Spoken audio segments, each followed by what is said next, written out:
pessoal? Boa tarde, moçada. Beleza, agora sim. Show. Meu nome é Claudenir, trabalho na Daruma Automação. Obrigado por vocês terem vindo aqui para compartilharmos um pouquinho aqui sobre PAF, sobre ECF, sobre Windows Embedded. A sala está cheia, é sempre bom a gente rever os parceiros aqui. Eu sei que todo mundo aqui teve que parar de fazer alguma coisa aí na software house, codificar, vender, resolver pepino, apagar incêndio para estar aqui hoje, né? Então vamos tentar fazer dessa 1 hora que nós temos de palestra, vai ser um pouquinho corrido, porque logo depois tem uma palestra fantástica do jornaleiro, e por isso a gente vai correr um pouco mais nessa palestra de 1 hora agora. Então vamos tentar fazê-la bem produtiva, né? De maneira que vocês saiam daqui com bastante informação e tenha valido a pena essa 1 hora que vocês estão dedicando aqui para ouvirmos falar de PAF, beleza? Eu trabalho na Daruma Automação, sou responsável pela área de desenvolvedores, área de conectividade, desenvolvimento, drivers. E a ideia de a gente fazer esse roadshow com a ADN, pelo 4º ou 3º ano consecutivo, a gente sempre vinha falando de PAF, né? PAF, não é isso? E esse ano a gente resolveu dividir a palestra em 2, legal? Em 2, né? Primeiro falar um pouquinho de Windows Embedded, que é uma tecnologia da Microsoft que é interessante vocês estarem antenados do que está acontecendo, legal? E depois a gente falar de PAF. E aí nesses 40 minutos, que eu vou falar de Windows Embedded durante 20 ou 15 minutos no máximo, nesses 40 minutos, vocês vão tirar bastante dúvidas, principalmente com o Denison, que está aqui hoje, que ele é o coordenador de homologações da Polimig, e o Alexandre, antes de começarmos a falar de PAF, vai falar um pouquinho sobre a Polimig e a importância do papel do certificador, do órgão técnico homologador, beleza? Legal? Então agora, eu queria só trocar uma ideia com vocês rapidinho aqui, sobre a questão de Windows Embedded. O objetivo de colocarmos esses 20 minutinhos aí, não é vender produto, não é fazer propaganda, é falar de tecnologia. Como todo mundo aqui é escovador de bit, é legal a gente trocar algumas ideias aí sobre tecnologia, sobre o que está acontecendo, legal? A parte de Windows Embedded, moçada, ela apareceu há um tempo atrás para suprir uma necessidade, tá? Uma necessidade, que era aquela necessidade de que não faz sentido algum você entrar, por exemplo, num supermercado, numa padaria, talvez no açougue, ou no estacionamento, ou no carinha que está recebendo caixas numa docas, ele tem lá o computador para dar a entrada das caixas e dos produtos. Não faz sentido algum, naqueles ambientes ali, existir o PC grandão como existe hoje, né? O cara com HD, com RAM, com todo o material que um PC normal tem, que geralmente dá problemas. Aquela figura do computador, como a gente conhece hoje, que é um computador, uma CPU, um monitor plugado nele, por mais que seja integrado ou não, mas é uma CPU separada, roda Windows ou roda Linux, tem que ter RAM, tem que ter um HD grande, tem que ter uma instalação, tem que ter as DLLs, tudo isso, quando a gente pensa em um ambiente dedicado, não faz sentido algum. Não faz sentido, por exemplo, quando você entra, talvez, numa padaria, e você olha para o PC do cara que está no caixa da padaria, vamos esquecer um pouco o PAF, né? Mas você olha para o PC do cara que está na padaria e fala assim, pô, o cara tem um PC melhor do que o meu. Ok? Porque hoje você não consegue mais comprar Pentium 100, né? Hoje você compra com 2 GB de RAM, com 4 GB de RAM, 180 de HD. Aquele é um computador para muita coisa. É um computador com muito processamento para fazer pouca coisa, que é o que o PDV faz. Por mais que o PAF tenha as suas exigências, né? A mensagem que eu estou tentando passar, sem querer fazer futurologia, é que a gente vai esquecer um pouquinho essa questão do sistema operacional como ele é hoje. Hoje a gente conhece o sistema operacional daquela coisa de pega o HD, instala o cara, instala a sua aplicação. Coloca as LLs de runtime, roda o seu aplicativo. O sistema operacional controla isso, né? Ou seja, o sistema operacional ainda como ator principal. A ideia da linha Embedded, e o próprio nome fala, né? Embedded quer dizer embarcado, embutido, você não consegue separar, você não consegue diferenciar o que é hardware e o que é sistema operacional. A ideia do Embedded, e o Linux já tinha isso também já há um bom tempo, a ideia do Embedded é essa. Ele está totalmente integrado ao hardware. Você tem um sistema operacional pequenininho, enxuto, que faz o que o sistema operacional grande, por exemplo, faz, te dá os recursos que o sistema operacional grande dá, mas com uma máquina menor. Ok? De maneira que você não precisa colocar lá uma máquina bacana como um Dell, por exemplo. Deixa eu ficar desse lado aqui, que esse meu perfil é melhor aqui, ó, esse aqui. Ó, okay? Você não precisa colocar lá uma máquina como o Dell, por exemplo, né, uma máquina fantástica para um PDV. Eu já vi muitas vezes Dell em PDV. Ok? É bacana ter uma assistência técnica show, mas não é aquela máquina dedicada para CPU, para ponto de venda, para uma operação dedicada, não é isso? E aí você fala assim, pô, tem uma máquina grande, o cara tem que instalar lá o Windows 7 Professional, porque se instalar o Starter só abre 2 ou 3 janelas apenas, e aí aquele sistema operacional para a sua função não é o ideal. Mas ora, Claudenir, se não é o ideal, o que você está dizendo? Tem outro sistema operacional novo vindo? Não é isso. é que se a gente pensar no modelo de tecnologia, como somos escovadores de bits, vamos esquecer um pouquinho de trabalhar por físico, né, que a gente só vive trabalhando por físico hoje em dia, vamos esquecer um pouco isso, vamos pensar na tecnologia. Moçada, o sistema operacional como existe hoje, ele tende a acabar. Ele tende a ficar muito mais embarcado no hardware, de maneira que você nem percebe que ele existe, ou que ele está lá, ok? E esse movimento vem acontecendo. Ali em embedded, seja Microsoft, seja Linux, seja qualquer outro sistema operacional como o Google, que é embarcado no tablet, ele está aí para isso. A prova dele é essa. A gente vai esquecer um pouco esse modelo de sistema operacional que a gente conhece hoje. Tem que ter um HD, tem que ter RAM, tem que ter placa-mãe, tem que ter Core 7 de processador, tem que ter o Windows Full instalado. Por que eu preciso de um sistema operacional assim, quando na verdade a operação que o meu cliente tem, o negócio dele, o business dele é outro? É dedicado. É para fazer uma coisa sempre repetitiva, dedicada. Por exemplo, o cara do estacionamento, ele coloca a placa, não é isso? Grava o horário que entrou, o cara veio, ele coloca a placa, pega o horário que saiu, faz uma continha e cobra. É dedicado, um cinema é dedicado, não é isso? O PDV, até um tempo atrás, era dedicado. A gente pretende que com a melhoria do PAF ele volte a ser dedicado também, ok? E o PDV é um ponto extremamente sensível à máquina, não é isso? E aí, por que eu não posso ter uma máquina dedicada para fazer aquilo? Tem que ser um computador normal. Esse questionamento, toda a comunidade científica, técnica tem feito, e isso está mudando, ok? A linha embedded, sabe o que ela permite você fazer? Ela permite você pegar o XP, vamos falar de XP, não vou falar de Vista, nem pensar, todo mundo aqui usa 7, então vamos falar de XP, que é uma plataforma que todo mundo confia, né? XP. Tem uma ferramenta chamada Platform Builder. Ela explode o XP em 2.000 pedacinhos, você pega só os pedacinhos do XP que você quer e queima um CD do XP para você instalar na sua máquina. Ok? De maneira que nós já conseguimos em projetos de Windows Embedded colocar o XP para rodar em 100 megabytes, 100 mega. A gente raramente raramente a gente escuta falar de 100 mega, né? Ok? Quando se falava em terabyte, quando se falava em HD com tera, pelo menos na minha época, na época de muitos aqui, quando se falava de terabyte, era só nas universidades, né? A universidade tal recebeu um computador com 1 terabyte, não é isso? Antigamente era assim. Era evento, né? O prefeito entregava a chave da cidade para o cara. Você tem o supercomputador. Hoje, terabyte, assim, você compra um notebook com 1 tera, você compra um HD externo com 1 tera. Na minha bolsa aqui eu tenho um HD externo com meio tera, 500 GB, não é isso? Então, isso tende a mudar. Você consegue hoje colocar o XP em 100 mega, num pendrive interno chamado flash de 500 megabytes, com 128 de RAM. Ok? Esse ciclo tende a voltar, tende a mudar. Para que tanta máquina assim? Vamos usar tanta máquina para coisas dedicadas, né? E aonde é que esses projetos acontecem? Às vezes você pensa assim, pô, Claudinho, você está viajando demais, porque no meu mundo aqui, de PAF, Sintegra, SPED, ECF, todas as outras siglas que a gente tem, isso não roda bem. Mas roda. Querem ver um exemplo disso? Dá uma olhada aqui nessa foto que eu vou te mostrar, ó. Ó que bacana, isso aqui ó, é um PDV totalmente embarcado, ó que legal. Vamos ver se eu acho ele aqui, só um segundinho. Tá aqui. Vamos lá. Não é esse cara, tá? Ele está aqui, ó. Projetos.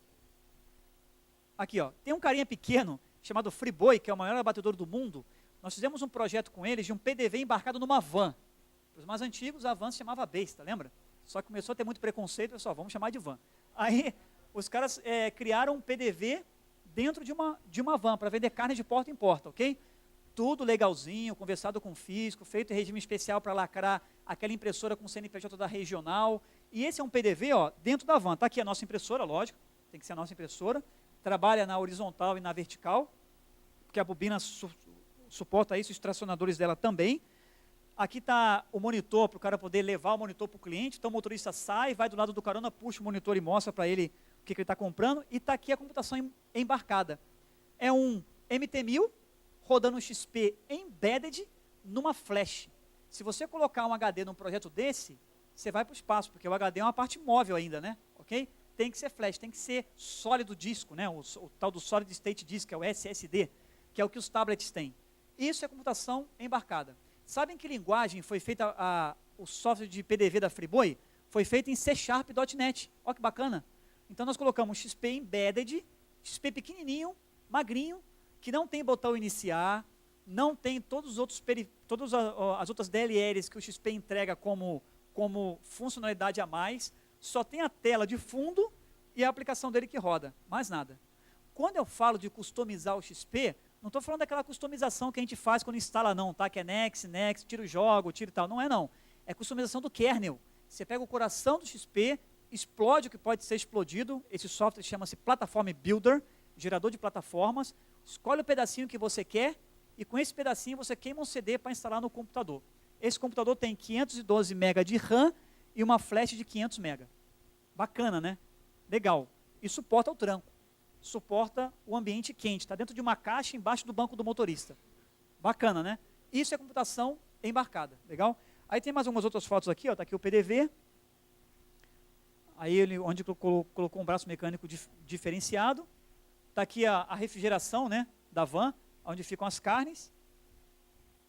Aí uma demonstração do braço mecânico para o cliente, para ele poder fazer a compra da carne dele. E está aí novamente o MT-1000 rodando um XP embarcado nele. Legal? Isso é computação embarcada. E o sistema operacional tende a chegar nesse mesmo nível. Querem ver um exemplo disso, onde você não consegue mais diferenciar o que é uma caixinha com um sistema operacional de um computador normal, que a gente fala assim, tem que ter HD, tem que ter RAM, tem que ter placa-mãe, tem que ter esses periféricos todos?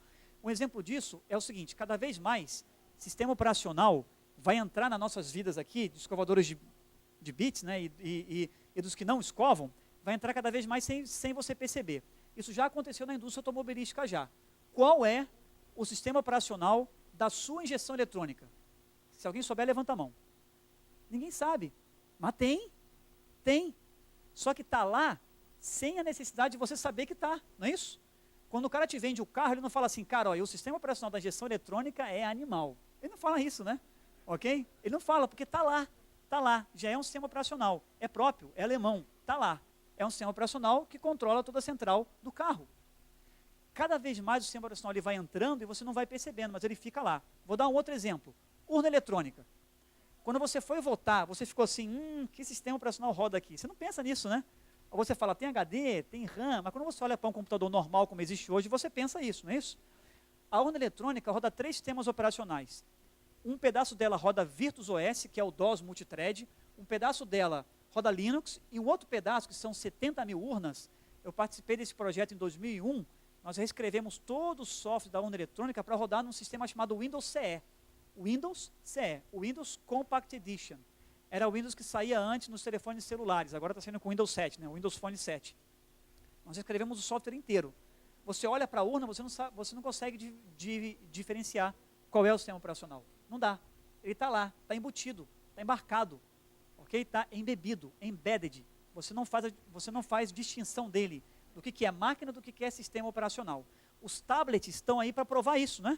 Que a computação embarcada veio para ficar, veio para entrar nas nossas vidas sem a gente perceber. Aos poucos o sistema operacional entra. Não estou falando daquele velho exemplo que tanto a comunidade Java como a comunidade Windows dava, que era, você vai ter uma geladeira com sistema operacional. Não é isso, né? Eu estou falando de sistemas operacionais em locais dedicados, que fazem operações dedicadas, e que você não precisa ter tanta máquina e tanto sistema operacional para fazer a coisa acontecer. Um outro exemplo disso, para a gente finalizar essa história de Windows Embedded, tá? Microterminal. Quem é um pouco mais antigo aqui, eu estou enxergando aqui alguns pterodápteros da automação, não vou olhar senão o cara vai me dar bronca, né? E aí, todo mundo que é um pouco mais antigo aqui, cadê o Einstein? Tá aí o Einstein? Levanta a mão, Einstein. Fica com vergonha não. Não está não. Tem o nosso amigo Levindo, tem o nosso amigo aqui de branco, como é que é o seu nome? Josival, tem uma galera aqui que já é antiga já. Vocês lembram do microterminal? Para programar para microterminal, veio lá os SB20 alguma coisa, veio vários microterminais, né? Veio o Memoconta, quem lembra do Memoconta aqui, né? Ok? Fantástico, microterminal, foi um dos melhores que eu já vi na minha vida. E qual era o sistema operacional que rodava ali? Você não sabia. Mas e para programar para ele, você conseguia? Não dava. Para programar para microterminal um tempo atrás, ok? Você tinha que ser nerd, ou não ter família, porque era difícil, era complicado, né? Era outro mundo, movido a pizza e tal, o cara tinha que programar para microterminal, escovar bit mesmo, legal? Hoje, se você pega um microterminal e coloca nele o Windows Embedded, porque o microterminal tem pequeno processamento, pequeno de RAM, pequeno de armazenamento, se você coloca o Windows, você consegue fazer coisas como essa aqui, ó. Deixa eu mostrar para vocês, ó. Ó que bacana esse cara aqui, ó. Esse carinha aqui, quer ver, ó? Enquanto isso, deixa eu só baixar um arquivinho aqui, só um minutinho, que a Débora mandou para mim, que eu quero mostrar para vocês. Desktop, só um minutinho, aqui. Ok, bom, que é esse cara aqui, ó. É um microterminal que nós criamos um emulador. Esse emulador é gratuito, tá?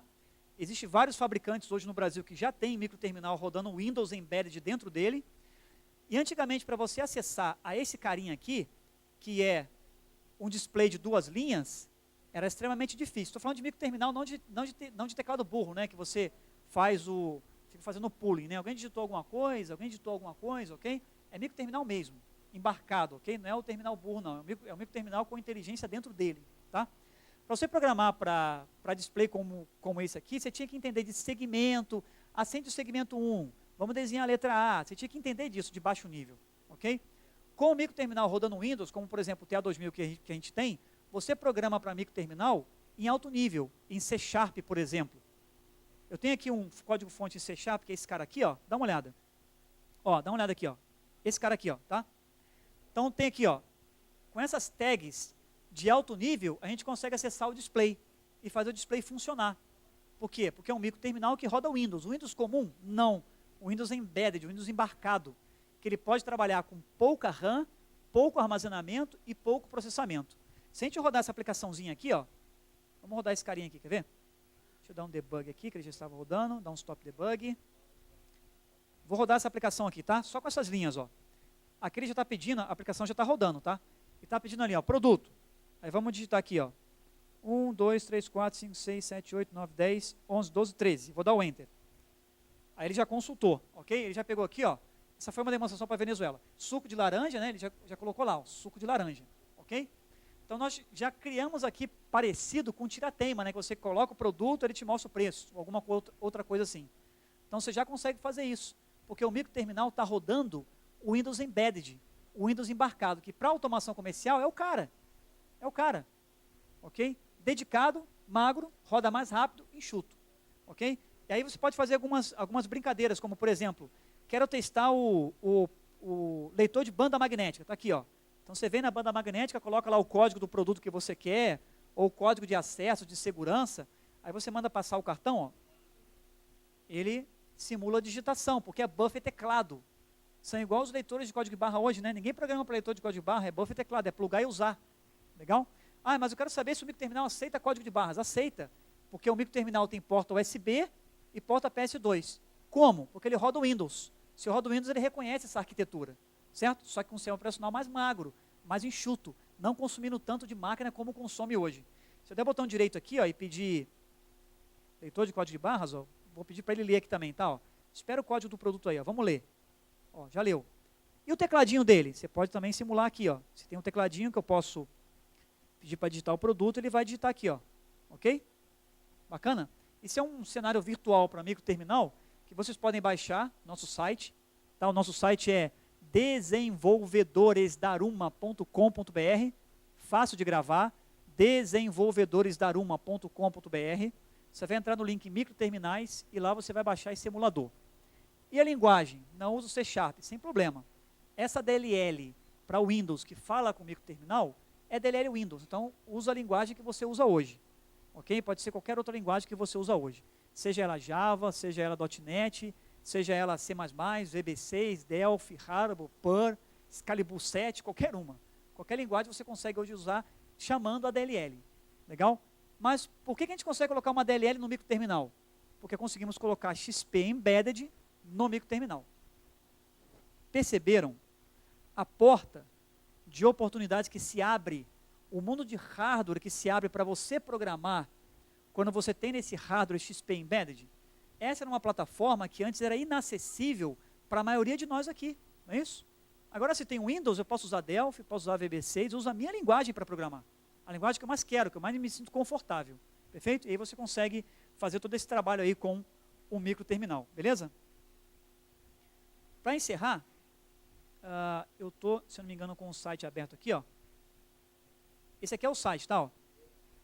desenvolvedoresdaruma.com.br. Você vem aqui em microterminais e PC e lá você consegue baixar todo o emulador do microterminal para trabalhar. Legal? E com ele você consegue fazer algumas brincadeiras, beleza? Isso era o que eu queria compartilhar com vocês com relação ao sistema operacional, tá? vai entrar cada vez mais nas nossas vidas, não vamos perceber muito, porque a ideia é que ele seja realmente embedded. De maneira que quando você for programar, você fala assim, eu vou programar. Para qual sistema operacional? Não interessa, eu vou programar.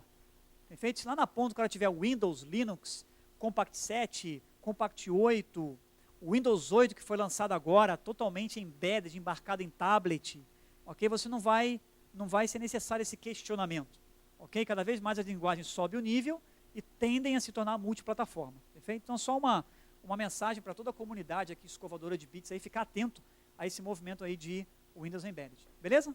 Joia? Agora vamos desacelerar e vamos falar de PAF, legal? Que é a palestra mais esperada, né? Que é sobre PAF, ok? Antes de eu passar a mensagem inicial que eu queria passar para vocês sobre o PAF, ok? Antes de começarmos o perguntas e respostas com o Denison, colocar o Denison contra a parede, pá, não é isso? E antes de falarmos algumas coisas legais que a gente gerou aqui de SPED, se integra para auxiliar a comunidade de desenvolvedores, eu vou dar a palavra para o Alexandre. Ele é gerente da Polimig, eu sempre esqueço o cargo, gerente, vice-presidente ou presidente, eu esqueço. E aí o Alexandre vai falar um pouco sobre a Polimig, essa questão de certificação. Nós temos na Daruma parceria com todos os homologadores. Já fizemos palestra em conjunto com a I10, fantástico, em João Pessoa, nos ajuda muito lá. Já fizemos parceria com outros homologadores, ok? O que tem continuamente, de forma ininterrupta, nos passado feedbacks, é a Polimig, e a gente também tem essa retribuição em estar auxiliando os desenvolvedores com relação à PAF. Legal? Por isso que a gente tem essa dobradinha, não tem nenhum interesse comercial, nenhuma parceria, nenhuma indicação, nada. A ideia é troca de conhecimento, e a Polimig tem nos ajudado muito nisso, ok? Por isso que eu vou abrir 2 minutos para o Alexandre falar um pouco sobre essa questão da certificação da Polimig. Por favor, Alexandre. Obrigado, Claudenir. Em primeiro lugar, boa tarde a todos. É uma satisfação para nós estarmos aqui, junto com todos vocês, desenvolvedores. E a Polimig, como o Claudenir mencionou, é um órgão técnico que trabalha com homologação de programas aplicativos fiscais. Nós somos o segundo órgão técnico mais antigo do Brasil. E, desde 2006, trabalhamos com a área de automação comercial na parte de homologação. Estamos aqui em Recife desde final de 2009, né, trabalhando efetivamente 2010. Estamos credenciados pelo Conselho Fazendário para fazer homologações. Temos a nossa matriz, que é em Belo Horizonte. A Polimig, ela tem a sua sede principal em Belo Horizonte, Minas Gerais. A primeira filial que nós abrimos foi em São Paulo. Estamos presentes também em São Paulo, Rio de Janeiro e aqui em Recife. E é uma satisfação muito grande para nós estarmos aqui, compartilhando com vocês os quesitos, né, e requisitos do PAF-SEF. Hoje podemos dizer que a Polimig se tornou referência nesse trabalho, sem detrimento de forma alguma dos outros órgãos homologadores, pelo contrário, a gente tem reuniões constantes com eles e há um respeito mútuo. Mas, enfim, estamos aqui em Recife, gostaríamos de apresentar o nosso trabalho. Alguns aqui nós já percebemos, são inclusive já clientes nossos. A Polimig, ela procura fazer com que esse processo seja o mais tranquilo possível, porque a gente entende que o roteiro por si só, ele já traz uma série de dificuldades para vocês, que são desenvolvedores. Então, o que a gente quer, na verdade, é atendê-los da melhor forma possível, claro que cumprindo os requisitos que são exigidos em lei, mas tratando vocês lá de uma forma mais amigável possível, né, para que o processo seja o mais tranquilo para vocês, desenvolvedores. E um grande diferencial da Polimig também é fazer o atendimento em loco. Às vezes a empresa ela tem uma dificuldade de levar o parque tecnológico até a sede da Polimig, e a gente oferece, então, um atendimento na própria sede da empresa, né? Às vezes, por exemplo, uma cidade que não está muito próxima daqui de Recife, às vezes a gente pode fazer um atendimento em loco, é só agendar com antecedência, a gente pode estar vendo a possibilidade de atendê-los.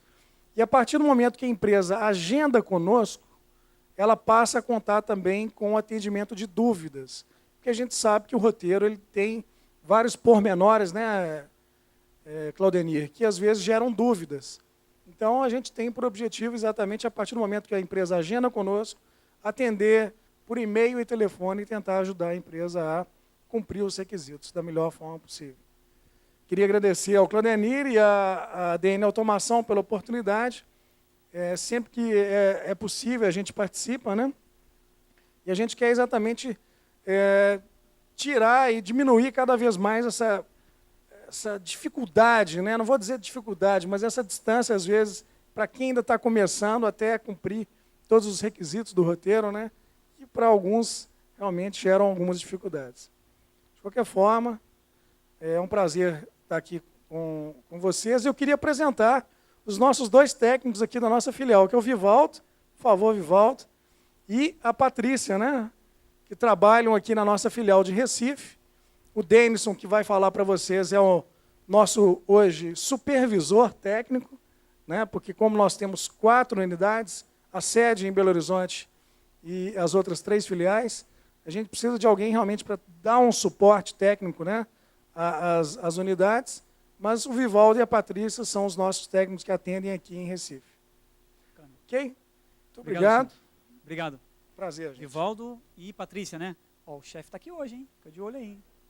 Pessoal, sobre o PAF, o que eu queria iniciar dizendo para vocês com a parte técnica do PAF é o seguinte, ó. Viu, percebeu, caiu a ficha para todos nós, né? Como que o PAF não é aquele monstro de 7 cabeças que todo mundo desenhou lá em 2008, né? O mundo vai acabar, 2012 os planetas se alinham, a Terra abre, todo mundo é corroído pelo PAF. Nada disso, né? Nada disso. Não é aquele bicho de 7 cabeças que todo mundo desenhava, né? Isso é conspiração do concorrente grande, que vende hardware e software e outras coisas juntos para acabar com o mundo de software houses. Nada disso, moçada. O PAF está aí, evoluiu, vários conseguiram homologar. Quem já homologou o PAF? Levanta a mão. Olha, vários, está vendo? Raramente em 2009 ou 2008 a gente via a sala assim, né? Geralmente era ninguém, só o grilo no fundo, né? Cric, cric, ok? Então, hoje já várias software houses estão homologando o PAF, ok? É chato, entre aspas, é trabalho braçal, tem que alocar a equipe. Suporte, de ajuda, para que isso possa acontecer no menor tempo possível e da forma mais clara possível. Então o PAF veio, é uma realidade, está aí, ok? Não é aquele monstro que todo mundo desenhava, tá? Que tem que colocar 10 programadores juntos, 4 programadores juntos, talvez 2 ou apenas um consegue resolver dependendo do prazo e da urgência disso. Cada vez mais, moçada, o PAF está ficando mais claro, ele vem se esclarecendo, né? É como a luz, né? Ela vem brilhando, vem esclarecendo e tal, e você tem mais esclarecimentos. Esse é um item. O segundo item é o seguinte, perceberam como que o fisco, ele não está avesso, contrário às sugestões? O fisco está com o ouvido aberto às sugestões.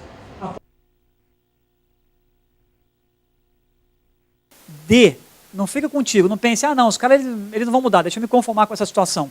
Não se conforme. Mostra a realidade do dia a dia, que talvez aquele item não serve, não é o ideal. Manda um e-mail para o órgão técnico credenciado, isso chega no fisco, sem dúvida alguma, nas reuniões que o Alexandre falou que acontece.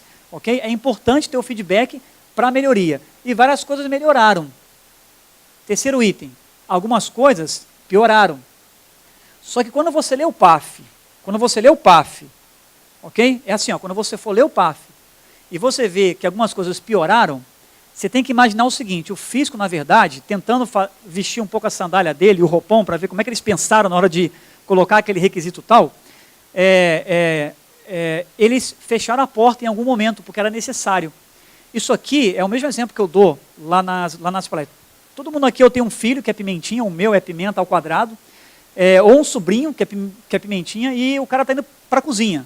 Então, você tira ele da cozinha e fala, não passa para a cozinha. Aí ele vai de novo para a cozinha. Aí volta com o Danone na mão e fala, não passa para a cozinha. Aí vai para a cozinha de novo. Para o cabra não entrar na cozinha, o que você faz? Você fecha a porta, não é isso? Ok? Você pediu várias vezes, de bom grado.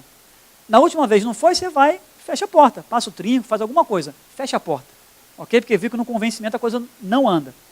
Na questão do PAF, dando esse exemplo simples aí, para a gente raciocinar, é a mesma coisa. Tem itens no PAF que apareceram que trancaram alguns processos. Mas essa tranca era porque talvez não estava sendo bem usado como deveria. Ok? Quer ver um exemplo disso? O PAF exige que o computador da pré-venda seja separado do computador do caixa. Não é isso, Denison? Perfeitamente. Okay? Sejam computadores separados. Então, mas eu tenho 4 caras que fazem pré-venda, não posso ter 3 computadores e o cara da pré-venda também ser o caixa ao mesmo tempo e economizar em uma máquina? Não pode. Até antes podia, mas não pode. Por quê? O fisco acordou e falou assim, vou ferrar com os caras, vou colocar o PDV separado da pré-venda. Não faz isso, né? Não é essa a intenção. Só que já aconteceu de ter mau uso, onde na mesma máquina você tem pré-venda e software de frente de caixa. Eu mesmo já passei por isso. Fui tomar um café no aeroporto de Campinas, e lá no caixa, né, e todo mundo aqui é maníaco por PDV, quando vai comprar alguma coisa e fica olhando, né, que sistema que é, que marca que é e tal, ok? Isso acontece com todo mundo, né? E aí eu, como maníaco, como vocês, olhei, a moça fica até olhando, vai me assaltar, vai levar o caixa, né, ok? E aí eu vi que lá tinha um sistema de pré-venda, na metade da tela, e um sistema de caixa no outro, ok? E era pré-venda mesmo, tinha número de pré-venda, seguindo todas as regras que o PAF exige de pré-venda. Adivinha o que ela me deu para retirar o café? Um cupomzinho de pré-venda. Certo? Me deu um cupom, escrito pré-venda, falei, tá aí o cupom fiscal. Não, leva lá no carinha do balcão, ele vai colocar pago para você. Falei, pô, bacana, legal, esse carimbo é show de bola, né? Validade fiscal total, desconto no imposto de renda e tudo. E aí fui lá, tirei o café e tal, não fiz nenhum tipo de reclamação, que eu queria ver até onde ia, né? E é isso, era o cara usando pré-venda aí, frente de caixa, na mesma máquina, no mesmo local. Não dá, não pode. Legal? Impressora não fiscal, na frente do caixa, não pode. Então, esse fechar a porta, às vezes ele é ruim para a gente, quem trabalha certinho, como a maioria aqui, eu sei que todos aqui trabalham assim, mas esse fechar a porta é porque, como em todas as áreas profissionais, de médicos, advogados, programadores, não é isso? Profissionais da construção civil, tudo, você tem pessoas boas e pessoas ruins. Isso acontece, né, do cara fazer o mau uso. Legal? Querem ver um outro exemplo desse fechar a porta? Fechar a porta? Existia uma linha muito fina, muito tênue, quase transparente, entre o que era DAV e o que era pré-venda, ok? E eu ouvi algumas vezes o programador falar assim, cara, a pré-venda dá muito trabalho, eu vou fazer pré-venda no DAV, não é isso? Vou fazer pré-venda no DAV, o DAV é show de bola, sai imprimindo o que eu quero, cabeçalho padrão, rodapé padrão, e é DAV, pô, é DAV. Não, cara, mas isso aqui é pré-venda, velho, você olha para a sua operação na loja e você vê que é pré-venda, não é DAV, ok? O uso incorreto da pré-venda fez com que agora, quem faz DAV é obrigado a fazer pré-venda, certo, Denis? Correto. Então, esse certo é o que assina embaixo, ok? Então, o que faz DAV é obrigado a fazer pré-venda. Antes não era assim, né? Antes você falava, vou fazer DAV, e pronto, não vai fazer pré-venda. Ou, vou fazer DAV e pré-venda, não é isso? E pronto. Ou, não sei o que me fazer aqui, e assim vai, né? Você setava lá o que você ia fazer, ok? Só que hoje, moçada, se você escolhe o DAV, você é obrigado a fazer a pré-venda. Então, se você comunicar ao órgão técnico credenciado, vou fazer DAV, ele, então vou testar o bloco de pré-venda também, ok? Está amarrado, porque foi dado mau uso para o DAV. Isso acontece, né? Às vezes a gente paga também por outros problemas que acontecem, a comunidade paga. Então, quando você lê um requisito, pensa nisso. Isso aqui está fechando a porta. Realmente, infelizmente, ao longo das 8 versões de PAF, não foi feito bem uso, seja pelo cliente, né? Às vezes não é nem a software house, o próprio cliente, feito mau uso daquele recurso que o PAF tinha. Beleza? Tá bom? Joia? Vamos falar agora das novidades do PAF, moçada, da versão 109. O Denison, ele preparou uma apresentação aqui, um PPT, que ao longo da apresentação eu vou interromper um pouco o Denison para mostrar algumas novidades que a gente fez, e vocês estão à vontade para fazer perguntas. Pode levantar a mão, levantou a mão, a gente chama e vocês fazem a pergunta para a gente fazer desse ponto em diante aqui um bate-papo.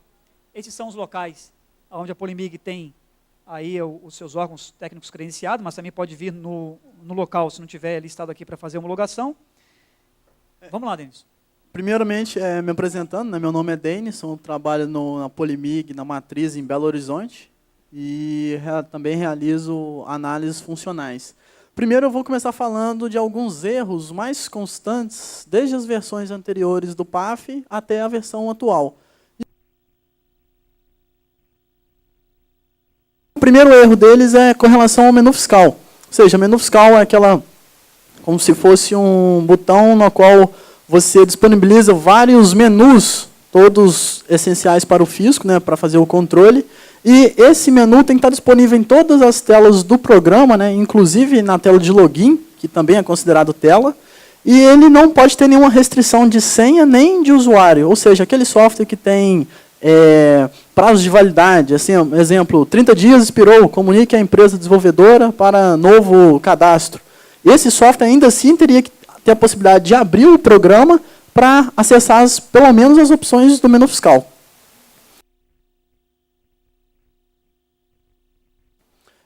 Outras coisas também que exigem o menu fiscal, tanto para a questão de validade, quanto fim de papel, erro de GT, redução Z já emitida, todas essas questões têm que estar acessíveis no menu fiscal. É lógico que em algumas delas não vai ter a possibilidade de você gerar todos os relatórios, como o exemplo da redução Z. Você emite uma redução Z, você bloqueia o ECF naquela data de movimento. A partir daí, os únicos menus que vocês vão ter disponíveis para gerar após a emissão da redução Z são os que não dependem da impressora, e sim aqueles do banco. Exemplo, estoque, tabela de produtos, movimento, vendas do período, entre outros arquivos. Denison, me tira uma dúvida. O menu fiscal, você falou que até na tela de login tem que estar sendo apresentado, certo? Correto. Legal. Então, se o software expira e não permite mais o cara fazer a venda como na modalidade de aluguel de software, pelo menos o menu fiscal tem que estar habilitado. Habilitado, perfeitamente. Legal. E me tira uma dúvida. O menu fiscal tem que estar em todas as telas do sistema? Todas as telas do sistema, exceto nas telas de emissão de documento fiscal, que é aquelas telas em que algum cupom está aberto ou algum suprimento, sangria, esteja em andamento na emissão. Então, se eu tenho, por exemplo, uma tela, que geralmente as telas funcionam assim. Você tem de um lado um list box que vai mostrando os itens, quanto que o cara está devendo até o momento, a forma de pagamento. Essa tela principal da venda acontecendo, a venda acontecendo, né, ok? Passando o item pelo código barra, essa tela não precisa ter menu fiscal. Não precisa ter porque tem um cupom fiscal em aberto. Dúvidas com relação a isso? Simples, né? Claro, né? Ok? Então não são todas as telas, né? Menos a tela de venda, né? Perfeitamente. Então é 99,9%, não são todas. Quase todas. Bacana, legal. Você falou dos erros? Sim, sim. Dos erros, né? Pessoal, essa questão dos erros aqui, deixa eu passar para vocês um pouco do que nós criamos na DLL, na Daruma Framework.dll ou .so para Linux, para facilitar a vida. Então aqui, conforme o Denison disse, se o ECF acaba o papel, não pode colocar erro na impressora. Ok? Se o ECF acaba o papel, não pode colocar erro na venda. E tampouco pode colocar ligue para Daruma, pelo amor de Deus, que eu já vi algumas celas assim já, tá? Problema na venda, liga para o 0800. E aí o cara liga, tá dando aqui para ligar para você e tal. O que tem que fazer é mostrar a mensagem real. Para isso, na Daruma Framework DLL, o que contém ela? Quando você chama a função de venda, ela te devolve um código de erro e aviso, perfeito? Devolve lá 00 de aviso, pouco papel é aviso, não é erro, né? 00 de aviso e 72 de erro, que é cupom fiscal já aberto, por exemplo, tá bom? Você vai pegar esse número, 72, esse número, vai devolver ele para a DLL e falar, DLL, me dá a mensagem desse erro, ok? E passa uma string para a DLL, pronto, a DLL vai escrever naquela string a mensagem do erro. Aí você pega essa string e mostra para o usuário, sem a necessidade de você ter que escrever no fonte todas as strings possíveis, as mensagens possíveis que o ECF da Daruma retorna. Joia? Então você tem essa facilidade que você pode usar na impressora da Daruma. Pegou um código de erro? Devolve para a DLL, é super rápido, tá? Porque é uma consulta interna. Devolve para a DLL, fala, DLL, o código é esse aqui, me dá a mensagem. Ela vai te dar a mensagem escrita, né? A alíquota não programada. O cupom já está aberto, ok? Erro na quantidade. Valor menor que um valor possível para ser multiplicado. E assim vai. Aí você pega essa mensagem e mostra, ok? Com isso você consegue cumprir esse requisito aí de mostrar a real mensagem que está acontecendo, beleza? Vamos lá? Outra questão também que tem dado bastante erros aí durante o processo de análise é a questão do vendas do período. O que é vendas do período? Vendas do período nada mais é que a geração de dois arquivos. Um no layout do Sintegra, que é o convênio 5795, e outro no layout do ato COTEP 0908, que é o SPED, para quem conhece. Todos esses dois arquivos eles têm que ser gerados independente da impressora, ou seja, tem que ser buscadas as informações da base de dados. Com isso, na hora da gente testar, a gente vai ter que desligar a impressora e gerar esses dois arquivos. O Sintegra ele vai conter os registros 10, 11, 50, 54 para nota fiscal eletrônica, 60M, A e D para cupom fiscal, 61 para nota fiscal manual, né, série D, que é modelo 2, nota fiscal de venda ao consumidor, 75 e 90, e a EAD no final. E esse arquivo tem que ser validado, né, o conteúdo, sem o EAD, é lógico, pelo validador do Sintegra 2011. O SPED você também valida, né? Também. E o SPED, ele vai conter os blocos 0, C, H e 9, sendo o bloco C, a família C100 de nota fiscal eletrônica, família C300 de nota manual, né, modelo 2, e a família C400 para cupom fiscal. E ainda as famílias necessárias para validação, que vai vir o bloco 1, o bloco G, o bloco E de apuração de ICMS, entre outros. Bacana. Para essa ferramenta aqui, que o PAF está exigindo, a gente criou algumas facilidades para os desenvolvedores, que é o seguinte: a gente criou várias funções na DLL que gera o Sintegra para você e gera o SPED. Nenhum fabricante consegue gerar o SPED completo para você. Não dá, porque conforme ele falou, são 3 famílias, né? A família que compete ao ECF é possível gerar, mas as outras não, que é nota fiscal eletrônica, nota fiscal de entrada, venda manual, não é isso? Perfeitamente. Então, nenhum fabricante consegue gerar o SPED completo para você. Mas você pode chamar a DLL, dar uma framework, e ela vai gerar o SPED para você inteirinho. Mas o Denis falou que tem que ser com a impressora desligada, né? Perfeito. Então, o que a gente incentiva as software houses a usarem, e os certificadores aceitam isso até porque não fere nenhuma lei do PAF, no ponto de venda, quando você fizer a redução Z, ok? Você não vai fazer a Z? Vai ter que estar ligado à impressora, certo? Sim. Então você faz a Z. Fez a Z, você chama a função que gera o SPED para você. E aí você pega essa função que ele gerou o TXT para você, pega tudo isso e joga no banco de dados. Aí na hora que for gerar o SPED realmente, você não vai pegar da impressora, você vai pegar do banco de dados. Perfeito? Essa também é uma alternativa que você pode usar para usar as funções do fabricante. Por que eu estou incentivando isso, moçada? Porque o SPED é osso, ok? Ou como dizem aqui, é tora, você tem que trabalhar, o SPED é complicado, ok? O SPED ele tem vários itens lá, e quem já fez o SPED aqui sabe disso, que ele não é tão simples, talvez, quanto o Sintegra. O validador do SPED é um dos melhores que tem. Pega a diferença de centavos, cruzando o dado dentro da própria venda. Quer ver um exemplo disso? Quem aqui já não passou pelo problema de arredondamento ou truncamento na impressora fiscal? Todo mundo já, né? Todo mundo já. Legal? O SPED pega isso. Ele pega isso aí, se você não fizer o cálculo certo, ok? A ideia é que você não faça o cálculo que a impressora faz. A impressora fiscal arredonda ou trunca? Aí eu vou falar para você assim, ó, a impressora fiscal trunca, que é mais fácil, né? Ok? Não é. Sabe qual é a lei que o ECF usa para arredondar ou truncar? Não é aquela que a gente aprende na escola de 1, 2, 3, 4, 5 arredonda, 5, 6, 7, 8, 9 trunca. Não é. Sabe qual é a lei? Não tem lei. A legislação não fala qual é a regra de forma clara. Então a Daruma, o que ela fez? Foi na ABNT e baixou a norma ABNT para arredondamento e truncamento. Só que a norma ABNT são 3 páginas. Olha, a quinta casa é par, e a sexta é ímpar, e a 10ª é 0, então trunca. É assim. É longa. A regra de arredondamento e truncamento ela é muito mais do que 1, 2, 3, 4, 5, 6 arredonda, 6, 7, 8, 9, 0 corta. Não é assim. Ela é muito longa. E aí fazer esses cálculos no sistema não vale a pena.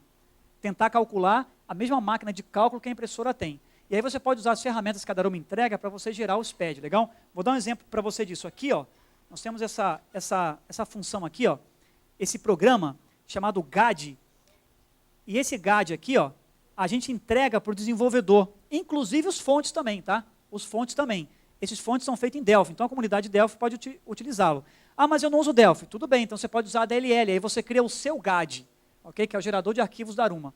Se você olhar aqui, ó, você faz tudo, ó, você tira espelho, você tira memória fiscal, fita detalhe, SPED, Sintegra, TDM, que são todas as memórias, ok? O Sintegra requer esses dados aqui, né? São todas as memórias da impressora fiscal, MF, MFD e memória de trabalho, que é a que está na RAM. Nota fiscal paulista, nota fiscal paulista TDM, você gera vários relatórios aí. Esse GAD você encontra aqui, ó, no nosso site, você vai vir aqui no nosso site, só um minutinho, nosso site, você vai vir aqui em impressora fiscal, aí você vai clicar em utilitários e você vai escolher os dois. Você quer só o executável ou você quer o executável com fontes? Ok? Quem usa Delphi pode pegar o GAD e colocar dentro do fonte. A telinha vai para dentro do software. Ok? Usando a mesma DLL que você usa para impressora fiscal hoje. Quem não tem software feito em Delphi, ou chama o executável externamente, ou a gente entrega para você a DLL que o GAD usou para fazer os relatórios. Legal? Um exemplo de Sintegra gerado é esse carinha aqui, ó. Dá uma olhada aqui, ó. Isso aqui é um Sintegra gerado pela DLL, ó. Do tipo B, inclusive, ele gera, tá? Ó, isso aqui é um Sintegra gerado pela impressora fiscal, ó. Toda a família C400, 25, 70, 60, 90, ele gera, tá vendo? Ó? Inteirinho. E esse SPED aqui funciona. Sabe por quê? Nós tínhamos um desenvolvedor lá em Caicó, ok? Parceiro nosso, dá 3G de JEG, 2 de Canoa de Fortaleza. E o cara nos pediu para fazer o Sintegra, nós fizemos, e não validava. ok? Não validava, era difícil, o validador realmente ele é fantástico, show de bola, tira o chapéu para o cara que fez o validador do SPED, é ótimo, né? Exato. E aí, nós trabalhamos 3 meses, moçada. Se você vende no cupom fiscal, e aí é que eu falo do SPED pega mesmo, né? Se você vende um cupom fiscal de 10 itens e dá desconto no final do cupom, aquele desconto tem que ser rateado entre os itens. O valor do item que vai para o SPED já não é mais o valor do cupom, é o valor daquele cupom menos o rateio do desconto. É assim. E se você cancela de forma parcial, por exemplo, vendi 10 latas de Coca-Cola, é uma venda, não são 10 Coca-Colas, tá? Vendi código tal, Coca-Cola, 10 unidades. Se você cancelar parcial, cancela uma unidade daquelas 10 que eu vendi. Dá para fazer isso, sabia? O nosso CF faz. Chama-se cancelamento parcial, você não cancela o item inteiro. Se você fizer isso e gerar o SPED, aí ferrou-se. Tem que estar certinho, o cálculo do rateio tem que estar exato. Não pode vacilar, porque o SPED pega. Ele pega, ok? Se você der desconto, acréscimo no item, no cupom, depois cancelar, ele pega. Legal? E aí, por isso que quando você pegar a DLL de um fabricante e testar se está gerando SPED, pega e valida. Tenta validar. Ok? Mas cancela, faz um horror com o cupom fiscal, né? Cancela, dá desconto, cancela item anterior. Estou no item 9, vou cancelar o item 1. É possível também, chama-se cancelamento de item anterior. Ok? Não é só o último que você pode fazer. E aí o SPED pega isso também. Perfeito? Então tudo isso tem que ser levado em consideração na hora que você vai codificar o SPED da impressora fiscal. Ok? Então a gente entrega essas ferramentas aí para os desenvolvedores, legal? Para fazer o Sintegra e o SPED. Esse é do tipo B, tá vendo? O tipo B vem um pouco mais resumido as questões dos cupons fiscais. São mais totais do cupom fiscal, beleza? Ô, Denison, e você usa todos esses validadores para verificar se está certinho ou não, certo? Perfeitamente. Que antes não era utilizado, né? Não, antes não. Antes você olhava lá... Conferia, olhando, né, o arquivo, ver se continha todos os registros e se os respectivos das notas manual, né, porque antes também não tinha eletrônica, estavam colocados corretamente. Hoje tem que validar. Perfeitamente. Beleza. Como usar essa ferramenta que eu passei para vocês? Tá fácil. Quem aqui recebe o news chamado Escovando Bits? Levanta a mão, por favor. Ok? Quem não recebe esse news, moçada, chamado Escovando Bits, ele é um relatório que ele não é marqueteiro, ele é Escovando Bit. Tem lá um relatório completo de como usar o GAD, passo a passo, a telinha, o link, como é que eu gero chave pública, chave privada. A Daruma foi pioneira nisso, em auxiliar os desenvolvedores na geração de chaves, ok? Tem toda a informação lá. Quem não recebe o news, pode mandar um e-mail para mim, claudenir@daruma.com.br, ou entrar no site desenvolvedoresdaruma.com.br, no cantinho, coloca o seu e-mail e você vai passar a receber um news chamado Escovando Bits, ok? Que ele é fantástico. Vamos lá, Denis. Sobre esse erro aqui, até o Claudenir já havia falado, né, o software não pode apresentar uma mensagem de erro específica, ou seja, genérica para todo e qualquer erro. Apresentou erro específico, essa mensagem respectiva tem que ser apresentada em tela. Exemplo, erro de número de série, não confere do arquivo auxiliar com o da impressora. Então tem que apresentar número de série incorreto, por favor, entrar em contato com a desenvolvedora. Ou mesma coisa para o GT, redução Z já emitida, fim de papel, impressora sem comunicação, como ele falou, alíquota não programada, forma de pagamento não existe. Cada erro específico tem que ser retornado pelo próprio software. Bacana. Vamos lá? Já entrando nos novos requisitos, né, na versão, o que mudou da versão 0108 para a versão 0109, a gente vai começar falando aqui sobre o menu fiscal. Ou seja, foi incluído no menu fiscal alguns itens novos.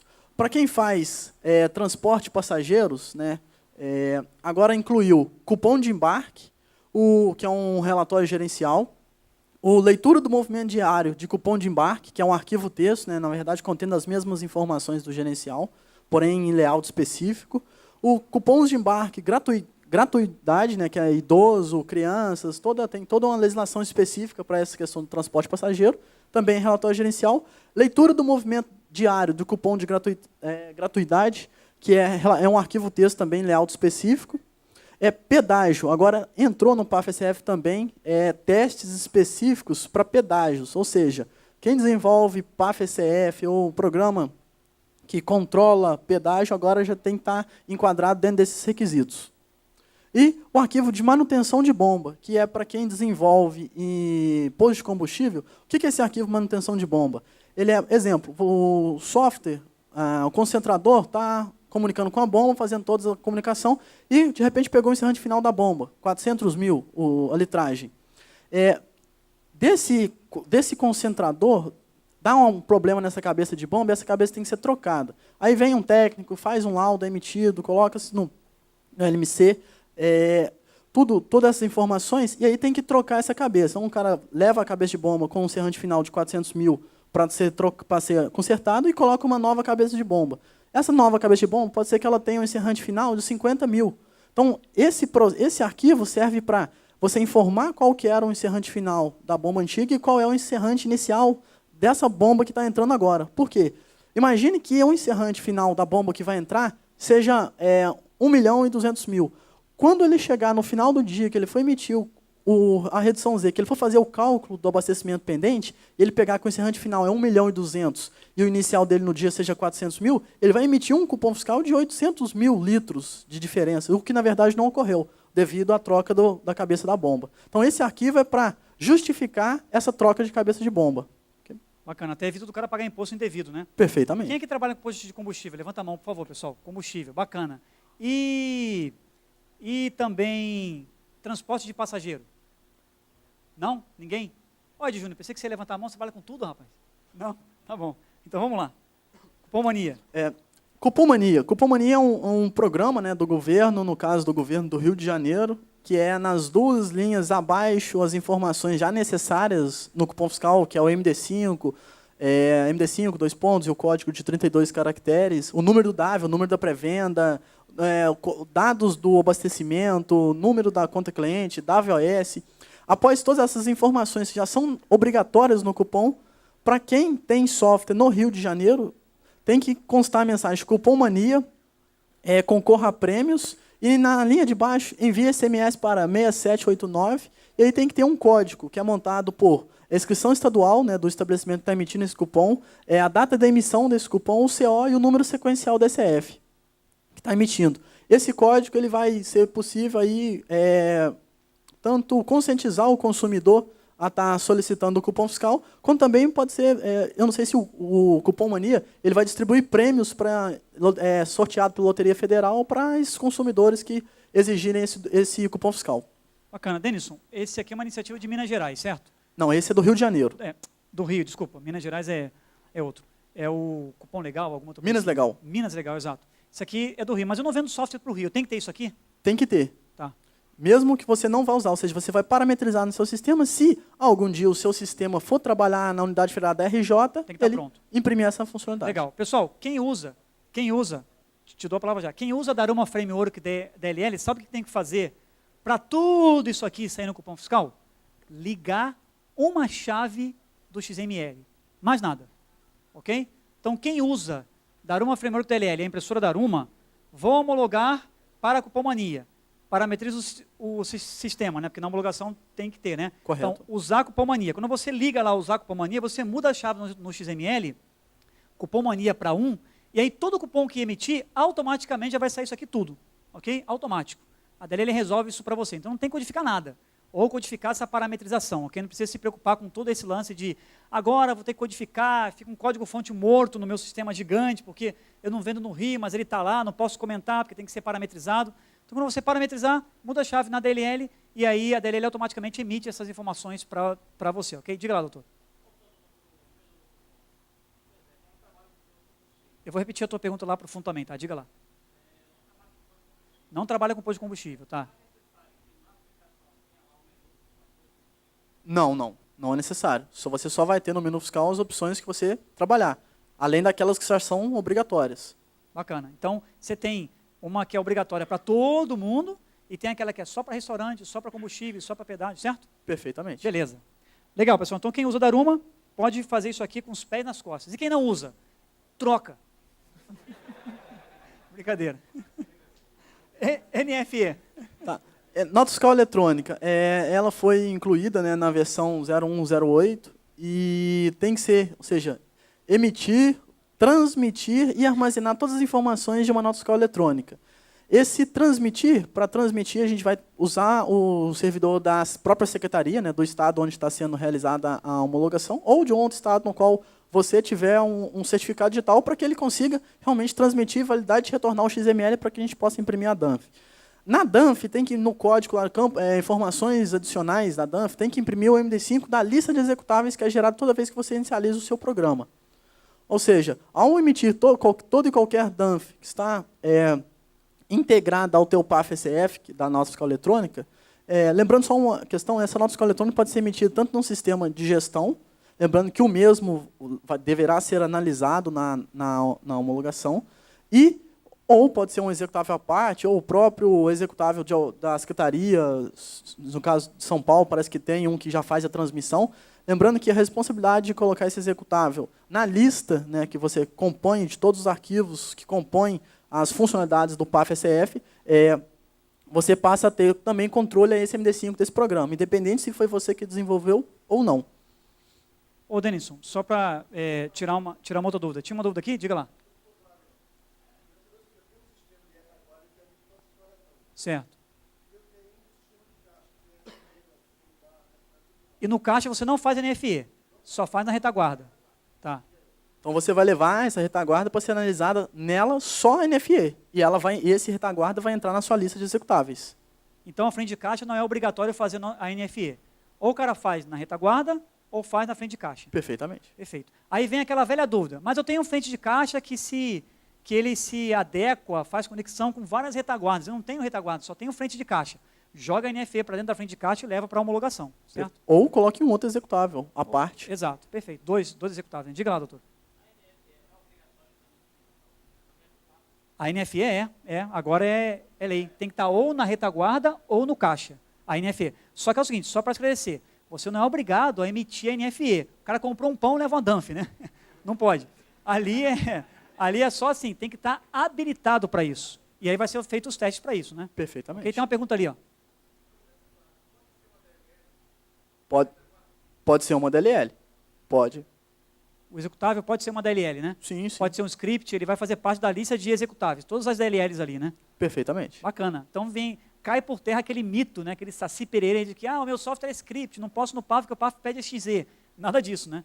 Se tiver lá, Se as rotinas da nota fiscal eletrônica tiverem sido chamadas de dentro de uma DLL, essa DLL tem que fazer parte integrante da sua lista também. Oi? Não, porque você vai precisar da tela para lançar, né? Então a tela para lançar está dentro do executável. Ou dentro de algum script que monta a tela, né? Também. Agora, quando ele fala de levar a retaguarda, ele não vai homologar a retaguarda inteira, não. Ele só vai lá, NFE e emite.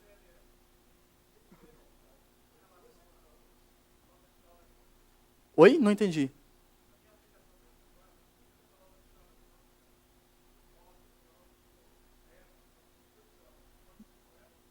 Então, mas imagina o seguinte, você tem, então, como é que você vai fazer para abrir ela para me mostrar? Como é que você chama essa como é que você DLL? chama? Tem um executável, né, que chama, entendeu?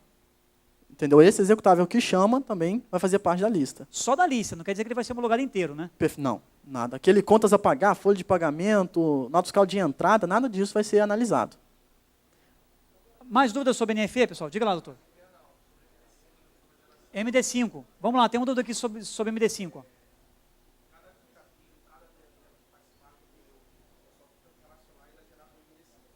Correto. Correto.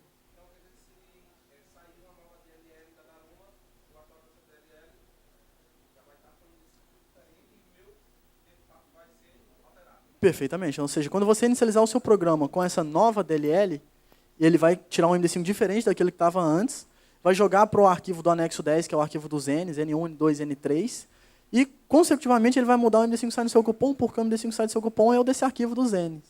Então, você vai ter que fazer isso informando como alteração de versão. Diga lá, doutor, no canto aqui. Já chega para vocês, já diga.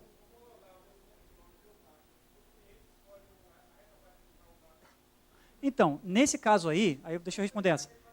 Então, nesse caso aí, nessa estratégia de eu tenho a frente de caixa, não quero saber da retaguarda, então, busque colocar tudo que tem no PAF na frente de caixa, certo, Denis? Perfeitamente. Porque você vai homologa a frente de caixa e boa. E aí a frente de caixa ela é autônoma, ela faz tudo que o PAF pede, inclusive NFE, entendeu? Não, se ele vai usar ou não, aí já é outra história. Aí já é outro bife. Diga lá, doutor.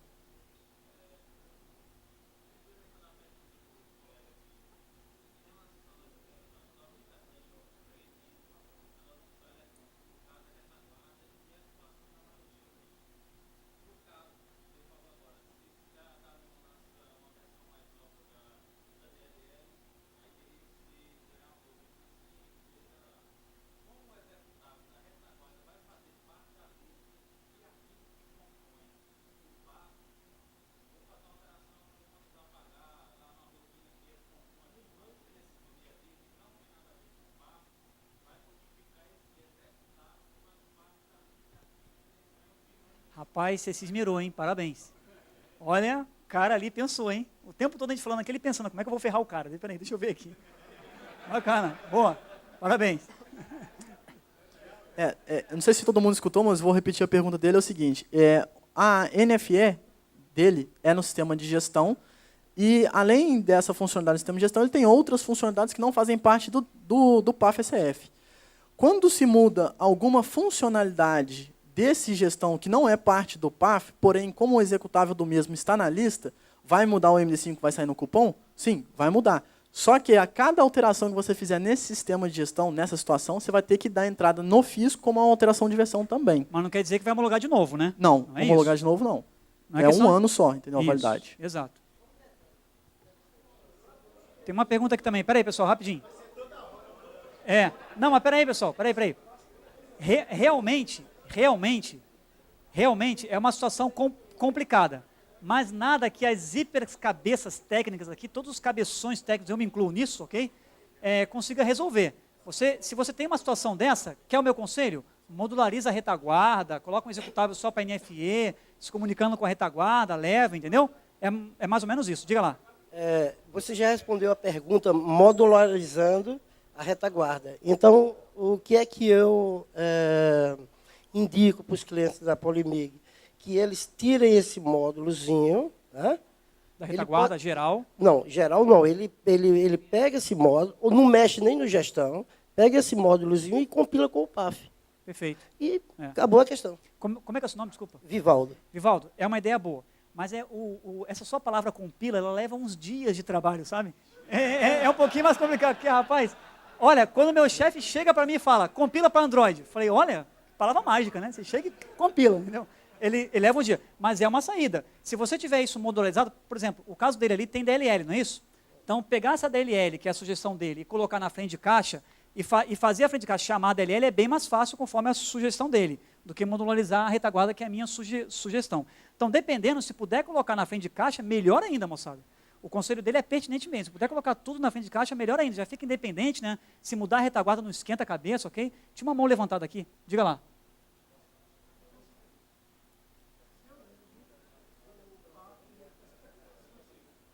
Tá.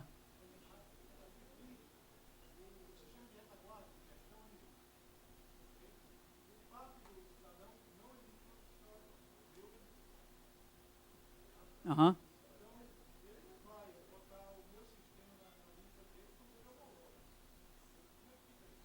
Não, nesse caso ele tem que colocar, né?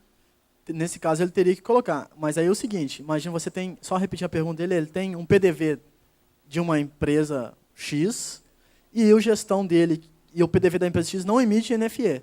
Pelo menos não emitia até na versão 0108. Agora, ele tem o gestão dele Y, de outra empresa, que não é a que desenvolveu o PDV, porém, essa empresa desenvolvedora de PDV não integraria com o sistema dele só para emitir a nota fiscal eletrônica. Ou poderia integrar. Se não integrar, ele não poderia funcionar com o teu sistema de gestão e teria que apresentar a nota fiscal eletrônica no sistema dele ou em gestão dele. E aí o programa dele só poderia funcionar com aquele gestão. A outra situação é, quando ele for homologar, ele leva o PDV dele e na hora que chegar a nota fiscal eletrônica, ele apresenta o seu gestão. Só que nessa situação ele só vai poder funcionar o PDV dele e o seu gestão. Então, no cenário que ele desenhou ali, Denis, que eu vou dar a oportunidade para ele fazer a pergunta outra vez, no cenário que ele desenhou ali, o cara nem consegue homologar, né? Okay? O cara tem que levar nota fiscal ou numa retaguarda ou numa frente de caixa, né? Diga lá de novo, chefe. Você tinha mais uma pergunta aí, né? Diga aqui, diga lá.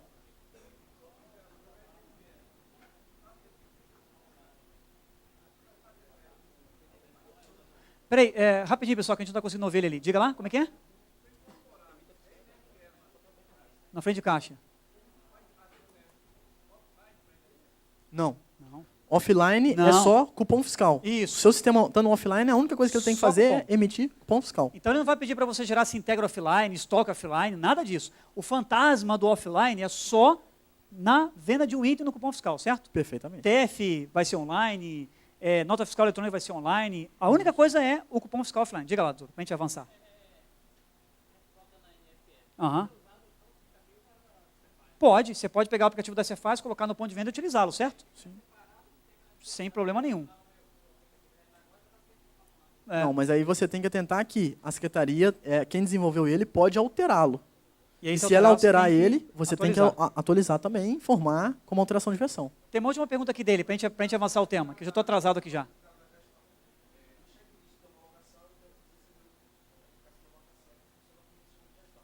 Sim.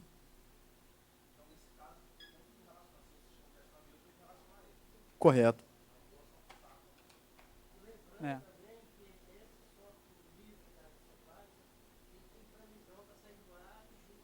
Julho do ano que vem pode ser que ele saia do ar, né? Foi bom você ter... A codificar a NFE, né? É, tá certo.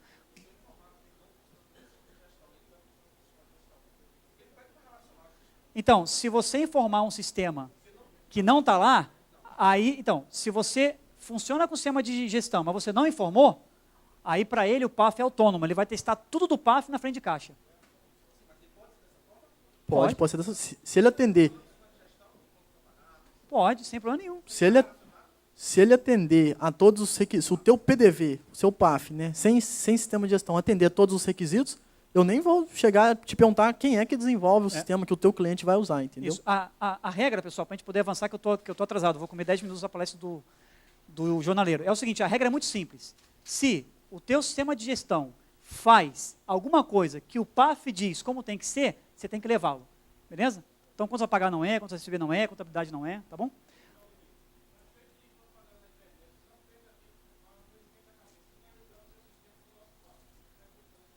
Então, provavelmente esse PDV do cara passou por uma homologação full, completa, faz NFE, faz tudo. É um PAF independente. Isso está legal, não tem problema algum. Perfeito? Tá? Vamos lá? Só inteirando aí dessa resposta, mas aí nesse caso, o teu gestão não poderia nem fazer nem DAV, nem pré-venda, nem NFE, nem nada. Você teria que usar o dele. O PAF inteiro, né? Perfeitamente. Perfeito. Vamos lá, Denis. De requisitos específicos de posto, né, assim como já tinha explicado o arquivo, né, de manutenção de bomba, agora também incluiu um cálculo que pode ser gerado, né, pela desenvolvedora, não é obrigatório, quem quiser, que é o programa, ao identificar que houve a perda, ou seja, ele a cada venda que ele vai fazendo, ele tem um encerrante inicial e final. Se ele já identificar, ao pegar o encerrante inicial, que durante aquele momento, até ele emitir a finalização desse cupom, houve uma perda, ele já pode, em seguida, já emitir esse cupom dessa diferença como abastecimento remanescente. Esse cupom já pode ser emitido durante o próprio dia mesmo, não esperando assim a emissão da redução Z para fazer essa emissão. Esse aqui. Vamos lá? Próximo. O arquivo, né, eu já havia explicado. Outra coisa, o PAF-SF agora, ele não pode ter parâmetro para configurar se vai ser interligado ou não com bomba. Ou ele vai homologar interligado, ou ele vai ser analisado não interligado. Entendeu? Lembrando que a maioria dos estados, devido a essa legislação a nível Brasil, vai exigir que o software de posto de combustível esteja interligado a bombas. Então, se o concentrador de bomba quebrou, não pode vender combustível. Perfeitamente. Tá. Ok? Passa a cordinha no posto, né, e fecha. Esse cupom que é emitido antes da redução Z ou é emitido da diferença, agora vai ter que estar constante da expressão alto, só para simbolizar que ele foi um cupom emitido automaticamente devido à diferença de encerrantes. Beleza. Pedágio ninguém aqui faz, então vamos pular essa parte. Estoque, isso aqui é importante. O estoque agora, ele mudou. Na versão 0108, ele era a posição a última posição do dia anterior, o estoque. Com relação a isso, agora ele já não é mais essa última posição. Na versão 0109, ele passa a ser a posição quando da emissão do primeiro documento, seja entende-se de documento qualquer tipo de impressão, seja leitura X, mês de pagamento, identificação do PAF, LMFC, um cupom fiscal, um suprimento, um sangria, uma abertura de caixa. Emitiu o primeiro documento no dia, esse estoque tem que ser todo atualizado. E também o arquivo de estoque ele mudou. Aqueles dados onde ficava data e hora de geração em cada item do banco de dados, ou seja, cada item gravado da sua tabela de produtos, teria lá data e hora. Como isso agora é na emissão do primeiro, e independente de qual SF for, vai ser o primeiro SF que emitiu o documento, ele vai gravar no PAI, né? No caso o registro é 1. Então o estoque agora é do início do dia, né? No início do dia. Bacana. Não mais o do dia anterior, offline e tal, nada, Correto. né? Não. Ok. Aí, pessoal, eu agradeço aí, né, a presença de vocês e a gente está à disposição, né, para tirar quaisquer dúvidas aí sobre o roteiro. Bacana. Pessoal, a mensagem que eu queria deixar de final para vocês é essa aqui, ó. Dúvidas, a Polimig está à disposição. Claudemir, posso só fazer um último comentário aqui? Pode, claro. Eu queria só aconselhar vocês, se esse conselho fosse bom, eu acho que tinham empresas aí milionárias, né? Mas como nós já participamos desse processo desde 2006, então nós tivemos Minas, que foi um dos precursores do PAF-ECF no Brasil, né? Depois São Paulo, Rio e agora Recife, nós podemos participar dos processos em cada um desses estados. Geralmente, as empresas deixam para a última hora para fazer a homologação. Evitem isso. Por quê? Geralmente isso vai gerar para o órgão técnico homologador um agendamento já apertado. Para vocês, enquanto desenvolvedores, vocês vão ter concorrentes já homologados. E quando a fiscalização bater em campo, o que vai acontecer? Se você tiver um cliente com um software não homologado e a fiscalização bater, vai ficar chato para você. E o cliente, né, o seu concorrente que tem já o software homologado, provavelmente ele vai ser mais do que um concorrente. Ele vai vir e realmente, às vezes, tomar aquele cliente que você tinha. Então, não deixe para a última hora. É o conselho que a gente dá, independentemente de ser órgão técnico. Nós estamos falando isso pela experiência que nós temos já de praticamente 5 anos trabalhando com isso. Né? Geralmente as empresas vão deixando, o fisco vai prorrogar o prazo, enfim. Evitem deixar para a última hora para realmente não serem surpreendidos. Legal. Alexandre, essa questão de deixar para a última hora, além de não deixar para a última hora, o conselho que a gente dá é você testar bem o software. Tem que testar bem. Exatamente. Está todo o roteiro bonitinho ali, testa ele certinho, para você não passar aperto, não passar apuro, não ser pego de surpresa. Senão, você vai se sentir na homologação como esses caras aqui, ó, tudo por um triz. Olha só, esse cara aqui, ó, por exemplo, tem um vídeo aqui, ó, que eu queria passar para vocês. Vários desenvolvedores se sentem mais ou menos assim, ó. O cara está lá, andando na boa, ok? Tá aqui, vamos lá, tá aqui, ó, andando na boa, dizendo, o fisco vai prorrogar mais uma vez, legal? Eu acho que nada vai acontecer, o prazo vai ser prorrogado de novo, e de repente você é pego de surpresa e surpreendido. E aí você não consegue vencer o prazo e o teu concorrente vende. Isso não pode acontecer, legal? Então teste bem o software. Aproveite essa porta agora que você não homologou ainda e homologue, para você não ser surpreendido como esse cara aqui, ok? E no teste, pessoal, testa bem um software para você nunca passar na média por um triz, senão você vai ser igual esse cara aqui, ó. Dá uma olhada nele, ó. Você vai lá, não, meu teste está legal, meu software está testado, de repente vem um teste que você não previu e você passa na última hora.